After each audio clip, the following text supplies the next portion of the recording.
2025 সালে তোমরা যারা মাধ্যমিক পরীক্ষা দেবে তোমাদের গণিত বা অঙ্ক বিষয়ের উপপাদ্য সম্পর্কে আজকে আমরা আলোচনা করব। যে কয়টি উপপাদ্য আজকে তোমাদের সামনে তুলে ধরবো, অবশ্যই এই উপপাদ্যগুলো এখন থেকে বাড়িতে ভালো করে কিন্তু প্র্যাকটিস করা শুরু করবে। তার কারণ এই উপপাদ্যগুলো থেকেই তোমরা কিন্তু টেস্ট পরীক্ষায় এবং 2025 সালের মাধ্যমিক ফাইনাল পরীক্ষায় উপপাদ্য কমন পাবে। বোঝা গেছে? উপপাদ্যের সংখ্যা আমি প্রথমে কিন্তু সবগুলোই তুলে ধরছি যেগুলি তোমাদের 2025 সালের জন্য গুরুত্বপূর্ণ। তারপর ভিডিওর মাঝে আমি বলে দেব কোন উপপাদ্যগুলো সব থেকে বেশি গুরুত্বপূর্ণ। যে 5টি উপপাদ্য বলবো সেই 5টি উপপাদ্য অবশ্যই ভালো করে কিন্তু করে যাবে। প্রথম থেকে শেষ পর্যন্ত যে উপপাদ্যগুলি তুলে ধরবো যদি সবকটাই করে যেতে পারো তাহলে তো খুব ভালো কথা। আশা করি সকলের পক্ষে এতগুলো উপপাদ্য করে যাওয়া সম্ভব নয়, তাই মোস্ট ইম্পর্টেন্ট 5টি উপপাদ্য কিন্তু আমি ভিডিওর মাঝে জানিয়ে দেব। সেই 5টি উপপাদ্য অবশ্যই ভালো করে কিন্তু দেখে যাবে। প্রথমে তুলে ধরছি তোমাদের সামনে 2025 সালের মাধ্যমিক পরীক্ষার্থীদের ওভারঅল যে উপপাদ্যগুলি সব থেকে গুরুত্বপূর্ণ সেই উপপাদ্যগুলি। তো ভালো করে মন দিয়ে ভিডিওটি প্রথম থেকে শেষ পর্যন্ত কিন্তু দেখবে। তুমি যদি চ্যানেলটিতে নতুন হয়ে থাকো অবশ্যই চ্যানেলটি সাবস্ক্রাইব করে নিও এবং ভিডিওটি তোমার তথ্যপূর্ণ বলে মনে হলে তোমার বন্ধু এবং বান্ধবীদের মাঝে অবশ্যই কিন্তু শেয়ার করে দিও। দেখো, সর্বপ্রথম যে উপপাদ্যটি তোমাদের জন্য তুলে ধরবো, উপপাদ্য নাম্বার 32 বা 32। ব্যাস নয় এরূপ কোনো জ্যা এর উপর বৃত্তের কেন্দ্র থেকে লম্ব অঙ্কন করা হলে ওই লম্ব জ্যাটিকে সমদ্বিখণ্ডিত করে। এই উপপাদ্যটি আছে তোমাদের বইয়ের 59 বা 59 পেজে।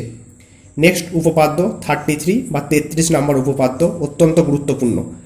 প্রমাণ করি যে ব্যাস নয় এরূপ কোনো জ্যাকে যদি বৃত্তের কেন্দ্রবিন্দুগামী কোনো সরলরেখা সমদ্বিখণ্ডিত করে তাহলে ওই সরলরেখা ওই জ্যা এর উপর লম্ব হবে। তোমাদের বইয়ে এই উপপাদ্যটি আছে 60 নাম্বার পেজে।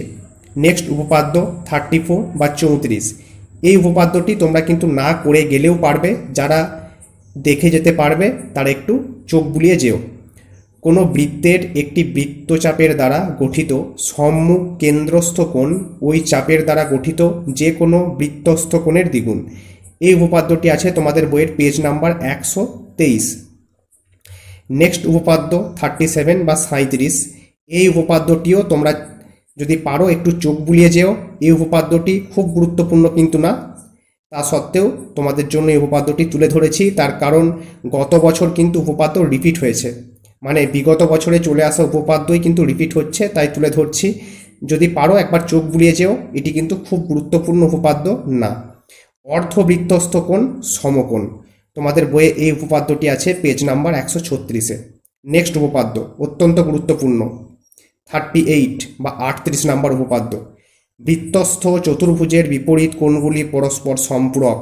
এই উপপাদ্যটি আছে তোমাদের বইয়ের পেজ নাম্বার 164-তে। পরের উপপাদ্য 40 নাম্বার।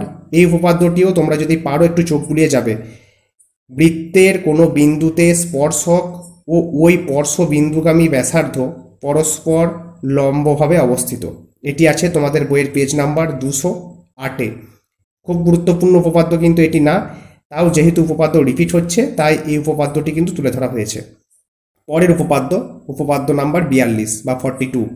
যদি দুটি বৃত্ত পরস্পরকে স্পর্শ করে তাহলে স্পর্শবিন্দুটি কেন্দ্র দুটির সংযোগ সরলরেখাংশের উপর অবস্থিত হবে। এই উপপাদ্যটি আছে তোমাদের বইয়ের পেজ নাম্বার 215-তে। নেক্সট উপপাদ্য নাম্বার 48 বা 48, অত্যন্ত গুরুত্বপূর্ণ এই বছর মাধ্যমিক পরীক্ষার্থীদের জন্য। যে কোনো সমকোণী ত্রিভুজের সমকৌণিক বিন্দু থেকে অতিভুজের উপর লম্ব অঙ্কন করলে এই লম্বের উভয় পার্শ্বস্থিত ত্রিভুজদ্বয় সদৃশ্য এবং ওই ত্রিভুজগুলির প্রত্যেকে মূল ত্রিভুজের সঙ্গে সদৃশ্য। এই উপপাদ্যটি আছে তোমাদের বইয়ের পেজ নাম্বার 255-তে। নেক্সট উপপাদ্য নাম্বার 49 বা 49, পিথাগোরাসের উপপাদ্য।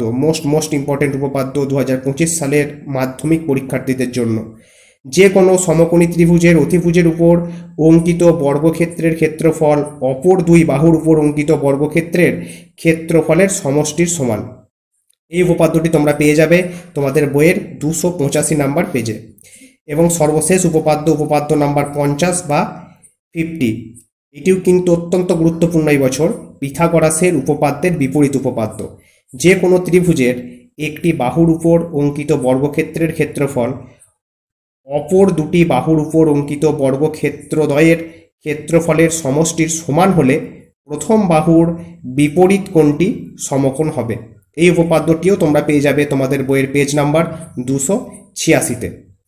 এই যেই কয়টি উপপাদ্য তোমাদের সামনে তুলে ধরলাম, এই কয়টি উপপাদ্য তোমরা যদি ভালো করে একটু মন দিয়ে প্র্যাকটিস করে যাও, তাহলে কিন্তু মাধ্যমিক পরীক্ষায় আর উপপাদ্য নিয়ে তোমাদের কোনো রকম টেনশন থাকবে না।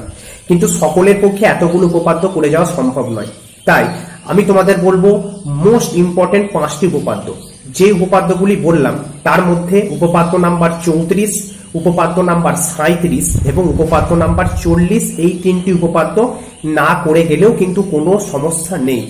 ঠিক আছে, এই 3টি উপপাদ্য তুমি কিন্তু বাদ দিতে পারো, কোনো সমস্যা হবে না।